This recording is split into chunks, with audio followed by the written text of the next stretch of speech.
নমস্কার বন্ধুরা, আবার একটি নতুন গল্প নিয়ে চলে এসেছি। আজকের গল্প কচ্ছপ ও খরগোশের গল্প। এক বনে খরগোশ আর কচ্ছপ পাশাপাশি বাস করত।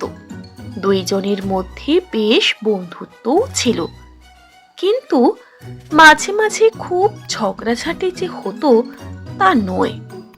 খরগোশ খুব জোরে ছোটে, যেন বাতাসের আগেই ছুটে চলে, আর কচ্ছপ সে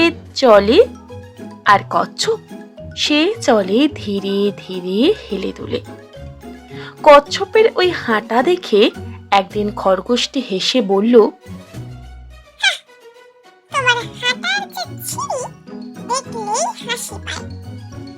ব্যঙ্গ করতে দেখে কচ্ছপটি গম্ভীর কণ্ঠে বলল, এত হাসার কি আছে? চলো দৌড় প্রতিযোগিতায় নামি, আমরা দেখি কে জোরে ছুটতে পারে। প্রতিযোগিতা? হো হো হো হো করে হেসে উঠল খরগোশটি। বলল,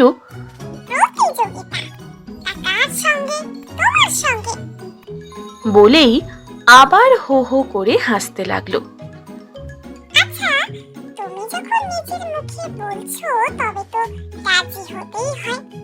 তাহলে কত দূর যাওয়ার প্রতিযোগিতা হবে আর কখন শুরু হবে? কচ্ছপ বলল, এখনই শুরু হবে। ওই অনেক দূরে ওই নদীর ধারে একটা অসত্য গাছ দেখা যাচ্ছে, দেখি ওইখানে কে আগে পৌঁছতে পারে। অতএব শুরু হয়ে গেল প্রতিযোগিতা। খরগোশ এক দৌড়ে অনেকখানি এগিয়ে গেল।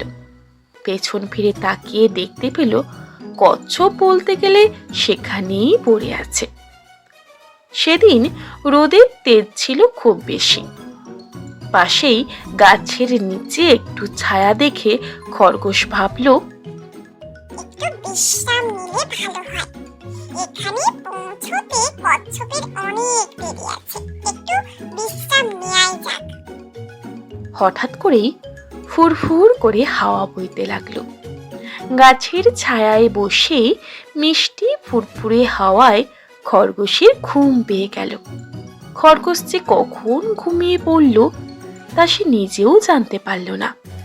ওদিকে কচ্ছপ কিন্তু একটানা হেঁটে চলছিল। তেজি রোদ গ্রাহ্য না করে সে হেঁটেই চলল। এদিকে বেলা পড়ে এলো। খরগোশের ঘুম ভাঙল এবার। সে তখন আশেপাশে তাকিয়ে কচ্ছপকে কোথাও দেখতে না পেয়ে নদীর তীরে সেই অসত্য গাছটার দিকে ছুটতে থাকলো। সেখানে পৌঁছে হাঁপাতে হাঁপাতে খরগোশ দেখল তার আগে থেকেই সেখানে কচ্ছপ সেই অসত্য গাছের নিচে বিশ্রাম করছে। এই গল্পের শিক্ষা কি বলুন তো? ধীর ও স্থির ব্যক্তিরাই প্রতিযোগিতায় জয়লাভ করে।